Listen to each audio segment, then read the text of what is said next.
estem en un moment on sembla que si tu no tens un títol d'algo no saps fer res, no? I nosaltres ens trobem en el cas de que, per exemple, els nois d'aquí, que són de la Bisbal, ells també treballen en una escola. A la Bisbal hi ha una escola on gairebé tots els estius viuen de la gent que surt de les escoles normatives i que va allà realment a aprendre a tornejar, a aprendre l'ofici, perquè allí no pots... Jo vaig estudiar en una escola d'arts, no?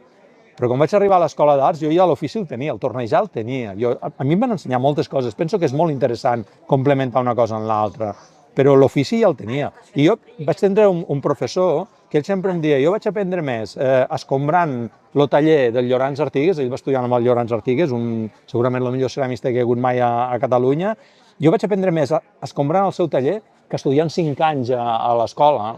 I és això, vull dir, tu a vegades si estàs en un taller tens ganes d'aprendre, només mirant aprens molt, no? I això és una mica el que es perd. Avui en dia sembla que si no tinguis un paper que et diu que has fet allò, no existixes, no? I no és així, no és així.